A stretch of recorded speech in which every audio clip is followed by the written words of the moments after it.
Way back in the old days of the arcade, video games were optimized for performance in that setting. They were hard and complex, but mostly fair. I mean, I'm sure you already know the drill. For 25 cents, you got 3 lives, and you had to complete the game using those 3 lives.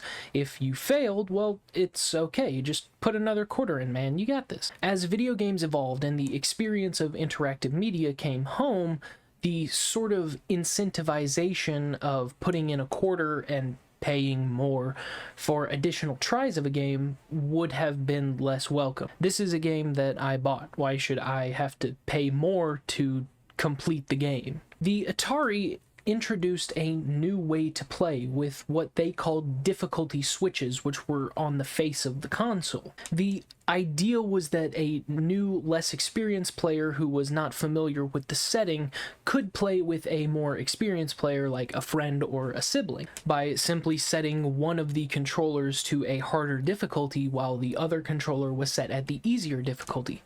And that's really cool. I just wanted to mention that. In 1980, the game Adventure came out, where you took control of a blue adventurer navigating through a pretty generic fantasy setting, including things like castles and mazes and fighting off enemies like bats and dragons. I think there weren't a lot of polygons back then. As of today, video games have a pretty normal startup routine. You set the brightness to, you know, where the one on the left is barely visible. Then you set the screen corners, and then finally set the difficulty, which, if isn't to your liking, you can usually edit later on in the in-game settings. And if you aren't given a prompt at the beginning, you can usually change it from the in-game settings. With games like The Elder Scrolls or Fallout, you can change the difficulty level pretty much at any time. The exception to this rule is usually Fromsoft Games and Fromsoft adjacent games. Games like Dark Souls and Hollow Knight being the adjacent over here. Games where difficulty isn't really an issue because the hardness of the game is part of the experience. Now, I am going to make a fairly controversial statement, hot takes only on the Jackie Snack channel. I don't think difficulty sliders in games are a bad thing.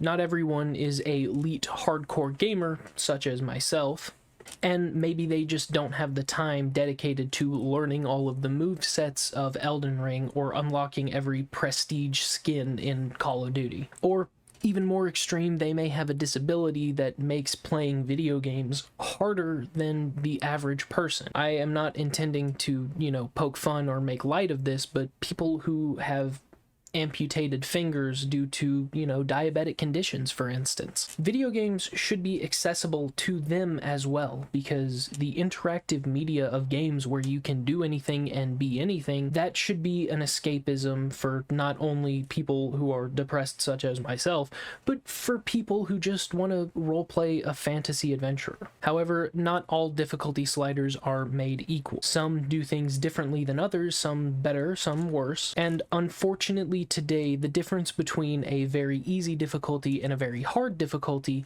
is essentially how much damage the weapons do to opposing enemies and how large the health pools are relative to the enemy that you're fighting. And that kind of sucks. Today we will be looking at video games and how they handle their difficulty settings, where they could improve and where they need to catch up. Hi, I'm Jackie, and this is my snack. So back to what I was saying. Could be us.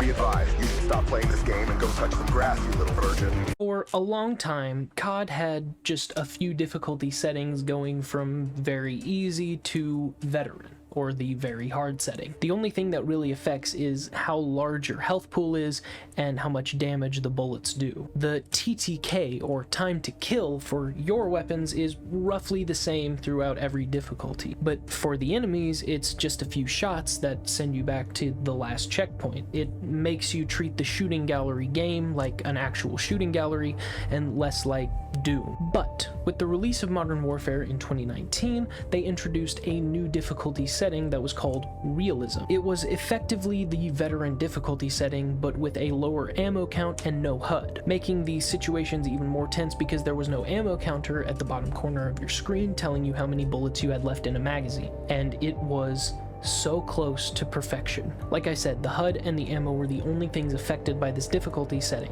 and to understand why I think that is kind of a problem, we need to look at the 6th mission of the game. You play as a soldier working with a marine unit in the fictional country of Urzikstan, and it's pretty clear that the devs wanted this to be sort of a milsim type level. But the thing is, the AI doesn't reflect that. On any difficulty setting, they will continue to rush out into the middle of the street and push forward on your team. And for a few of them, that sort of makes sense, but it doesn't make sense for the rest of the force to just kind of stand in the street like a bunch of jackasses. It sort of breaks the immersion, honestly. Imagine, if you will, the exact same mission. Your tank gets destroyed and you run into a building to take cover behind a wall where the window has been shot out. A few of the enemy forces rush out into the middle of the street and you're able to cut them down pretty easily. But just a few. The rest are behind cover, either in dimly lit buildings, looking over buildings, just anywhere where a clear line of sight is not accessible. Any movement that you make could draw their fire, and it is just total silence on the battlefield. The feeling that any movement could be your last, coupled with the no HUD combined with the limited ammo count, would make for one of the most rich gameplay experiences in the world, and it heightens every single bit of the realism difficulty setting to its maximum potential. And the worst part of all of this is, in the previous mission of the game, they do exactly that. In Clearhouse, Price and an SAS team raid an Al-Qatala home. Playing on realism with limited resources and next to no knowledge of where your enemies could be was one of the greatest feelings that I ever had playing that game. The house is eerily quiet as you creep through,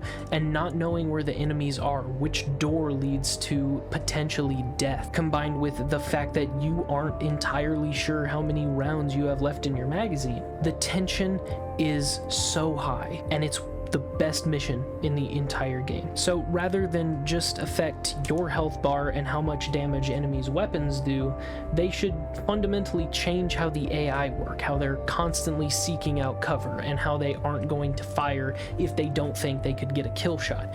It couldn't be that hard to program, honestly. However, at the end of the game, maybe more of them begin rushing you and the team to show sort of a final act of desperation. They're just throwing people at you, hoping that one of them can cut you down. It would be such a cool way to diegetically tell the story while still sticking to this realism aspect. And in addition, maybe the Al-Qatala forces are more spread out and scattered and don't really stick to a formation or anything, while the enemy militant force does, just to showcase like the fundamental differences in the ways that a ragtag rebel force fights compared to a world superpower militant force.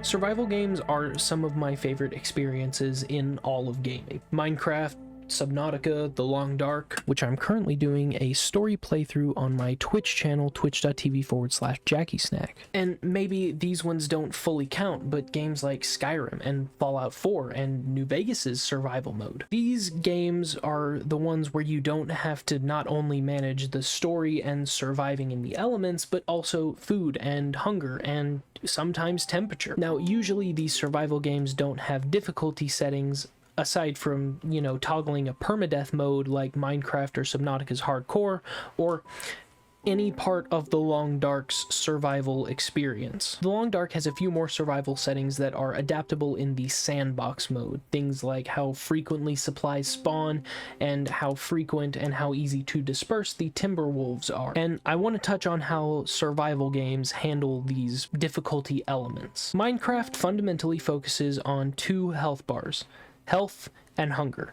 And there's also an invisible third one called saturation, and we'll touch on that in a second. Health is self-explanatory. If it goes empty, you're dead. Saturation deals with the quality of food consumed. For instance, meats or golden carrots provide more saturation than things that come out of the ground like potatoes and carrots and any vegetation and things like bread. The higher a saturation an item has, the longer your food bar will stay full. Now, the food bar acts differently than it does in most other survival games. If it goes empty, starvation cannot outright kill you, which is pretty cool. If you begin starving, your health will deplete until you are at half a heart, which is essentially one shot for anything in the world. Starvation can't outright kill you. It puts you at the mercy of the world and the denizens that inhabit it. It's such a cool concept, and honestly acts as a little forgiving in the term of survival mechanics. Obviously, in contrast with other survival games where not eating can and probably will kill you. On a similar note, and this might just be the only time that I'm able to actually talk about Valheim right now anyway, Valheim doesn't require you to eat anything. However, it does heavily incentivize it because eating food increases your health bar and your stamina, and you use stamina for everything in that game. Subnautica requires you to keep food and water in check, which sort of ties into Fallout 76, and I know people like to hate on Fallout 76, but listen guys, it's pretty good now. It's fun, it's enjoyable. And honestly, in Fallout 76, the survival meters, the food and the water meters in Fallout 76 are some of the best survival mechanics in gaming that I have seen come out recently. The different meters in these different games can sort of be seen as different difficulty settings, right? I mean, managing just food like in Minecraft could be sort of seen as the easy mode for the genre. Managing food and water like in Subnautica or Fallout 76 would sort of be the middle ground, and then managing food, water, and sleep in addition to occasionally the temperature and the outfit that you're wearing in said temperature would be seen as the hard difficulty in games like The Long Dark. And again, I know it's not really a survival game, but Skyrim's survival mode is really good, which is a pretty good segue into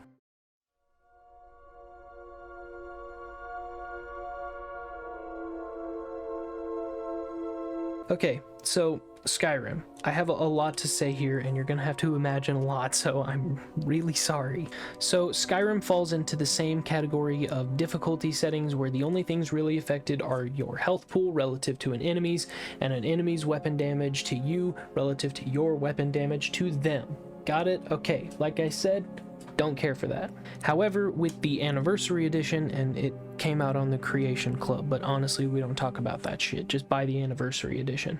Skyrim introduced a survival mode, a pretty popular genre of mod that was very popular on Nexus and in the Xbox mod store. And the Skyrim survival mode isn't anything, you know, super fantastic, at least if you compare it to Fallout 4, the other Bethesda title that had a survival mode that was introduced with the base. And while it may not be great compared to Fallout 4's, I would argue that it's fun, and it really makes you feel like Batman. Arkham Asylum makes you feel like you're Batman. No, it makes you feel like an adventurer, exploring the Arctic tundra of Skyrim. Okay, here's where we start imagining. Imagine if we take that realistic setting from earlier in the video, but we apply it to Skyrim. This realistic game mode that fundamentally changed how the game was played, in addition to being intertwined with the survival mechanics. And imagine fighting an enemy that's wearing full, heavy plate metal armor, and trying to attack them with your sword, but it's not doing as much damage. And then you switch to another weapon that might be more effective against plate armor, like a mace or a axe. Just like in the real medieval times with like knights and swords and crap, the economy would be totally different too, where it would cost more gold to take carriages to the different old cities. However, it would be infinitely safer. Keep in mind, during Skyrim, it takes place during a civil war. Staying at an inn or buying weapons and armor could also cost more gold than they would in the lower difficulty settings of the game. In addition, imagine a realism setting where you had to maintain your weapons and armor condition similar to Fallout 3 or Oblivion. And I know I'm skipping over New Vegas a lot, but I'm talking about Bethesda games and how they work. And as the internet loves to point out, New Vegas was developed by Obsidian. Now imagine like a magic system that essentially works the same as like a D&D game, where every night you can prepare a select number of spells that you will be able to cast the next day. And like the number of spells you cast could be affected by how proficient you are with magic. Now, and just hear me out, in the Thieves Guild there is a quest line called the Numbers Job, and if you want to get the guild to 100% completion, then you need to do a bunch of side missions, and one of the ones that I did the most was the Numbers Job because it was the easiest. The Numbers Job essentially boils down to lockpicking into the back room of a business anywhere in Skyrim and clicking the interact button on a book. And that's it. Now, if we take this realism setting, imagine if when you take the contract, you are given a slip of paper that had a series of scribbles on it, and then you break into the back room of the shop, click on the book, but you have to manually change the things like the note says. It would add so much depth and so much lore to Skyrim. And if you get this wrong, maybe you get a lower cut of the profits from that job. And in addition to that, if you're still carrying the letter while committing another crime and a guard catches you, your sentence could be increased by having that letter on you, incriminating you as a Thieves Guild member. And the only thing that would fundamentally change is the price of gold that you have to pay or the sentence of jail, which in the game already affects how quickly your skills progress. Also, in this realism game mode, time wouldn't stop by accessing a menu. Getting attacked while opening your inventory would simply close it, and you would have to fight them to gain space before opening your inventory again. And I already love Skyrim. It's one of my favorite games, but I really think that this realism setting that I cooked up in my brain like weeks ago would make the game so much more enjoyable and fun. And while on the topic of Elder Scrolls games, let's go ahead and segue over to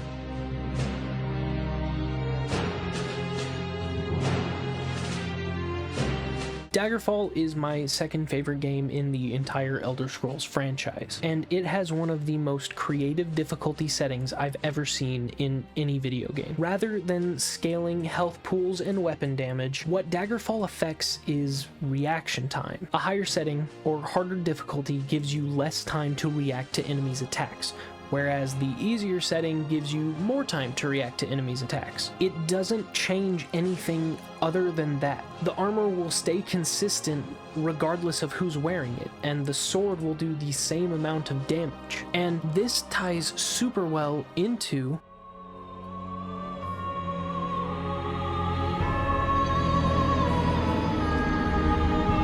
Now, the argument that I've often seen is that Fromsoft games are supposed to be hard, and I don't disagree with that statement. The games teach you very little and rely on your gamer instincts to progress through the main story. But like I said, some people have like jobs and lives and stuff, and don't have time to fully dedicate to learning Melania Blade of Miquella's Baroque-ass moveset. The difficulty settings that would allow lower skilled and intermediate skilled players to enjoy Fromsoft games without being overly punished because they just don't understand how the games work yet, by just changing the reaction time that the player has to react to a boss's move.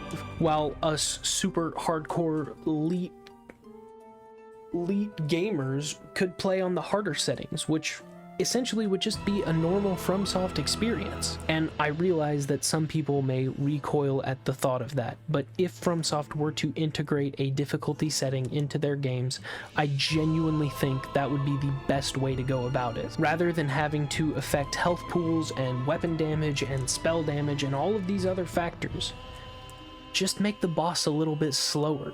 There are a couple other difficulty settings that I wanted to include, but I didn't have a fantastic way for them to, fit into the main video. So here's your sort of Chapter 5 miscellaneous section. There are a lot of games that sort of poke fun at the player for playing on an easier setting, and I don't agree with this at all. Games like Wolfenstein, where the easiest difficulty is called, Help Me Daddy, and then it's Blazkowicz wearing like a bonnet and has a pacifier in his mouth. In addition to that, Metal Gear Solid 5 has the chicken hat mode, where if you fail infiltrating a base, then you have the option to equip the chicken hat, and it sort of acts as a get out of jail free card. Essentially, you get one free detection. And like I've said, this isn't the best system, because criticizing the player for intentionally playing on an easier difficulty when they might just not understand all of the mechanics of the game is a bad thing. In addition to that, Metal Gear Solid 5 scales difficulty based on your actions. If you get a lot of headshots, then guards will start wearing helmets. If you infiltrate at night, then they'll start wearing thermal goggles, and you have to manually disrupt the flow of those supplies, which takes about 20 minutes per mission. So criticizing the player further and saying, oh, they can't sneak into this base, they should just use this get out of jail free card, it makes no sense. And Wolfenstein's makes even less sense, because the only thing that is changed is weapon damage and health pools. And like I've talked about, if you haven't gathered yet, I hate that. On the other end of the spectrum, there are some games that handle difficulty extremely well. In Splinter Cell Blacklist, there is a difficulty setting called Perfectionist that takes away your X-ray goggles, the ability to instant kill enemies, and replenish your supplies while in missions. And this is really cool, because it elevates the difficulty and adds more gameplay elements rather than just health pools and weapon damage. Another one that handles these settings very well is Far Cry Primal's survival mode, and this could have gone in the survival game section, but Far Cry Primal is terrible, so it gets to be in the miscellaneous section. The survival mode essentially takes away the HUD, but it does more than that, because enemies are stronger, because they're wild beasts. The nights are way darker, and all of the crafting happens in real time, rather than just, open a menu and it pauses the world. And that is all that I have good to say about Far Cry Primal. And now the last one that is as close to a perfect difficulty setting as I've ever seen. The Last of Us Grounded mode takes out the HUD, which is a pretty common trait among these high difficulty settings. However, it also takes out numerous checkpoints throughout the game, meaning that if you die, you will be sent back further than if you were playing on a lower difficulty setting. There are also fewer crafting supplies, meaning that anything that you craft, you have to know when you are going to use it. Do you want to create a shiv, or do you think that rag should be used for like a Molotov or a med kit? It also takes out Listen mode, which is the game's X-ray system. You can see through walls and see where, the zombies are. In addition, it does all the stuff that I've talked about, health pools and weapon damage and all that.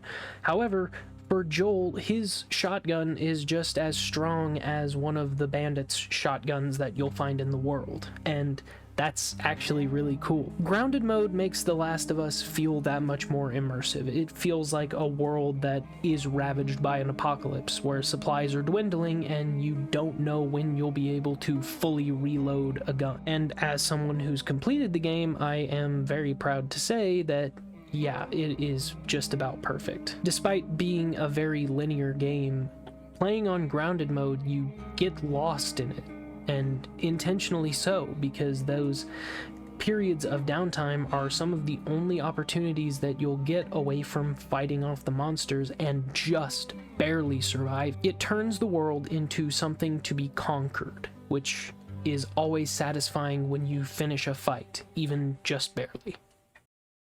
This is the part of the video where my script runs out and I just kind of ramble on for the last little bit. First off, my Markiplier video absolutely blew up and I have no idea why. Like I said a few times in that video, it was totally unscripted and I was just sort of going off of the ideas that came through my head. I had to record this part of the video while editing just to like sort of clear up what my final thoughts were. It was a mess. And I just wanted to say to any of the people that are deciding to stick around after that, why? But I appreciate you giving me the chance. If you enjoyed what I could do unscripted, then, you know, stick around and you'll be able to see what I can do scripted. I mean, you just saw what I did scripted. Come on, Jackie. Get it together. It is just kind of nice knowing that there are people out there and I'm not just screaming into a void. I appreciate it. It's nice, and I appreciate you. Thank you for watching my video, and for the last time, I have been Jack, and this is my snack.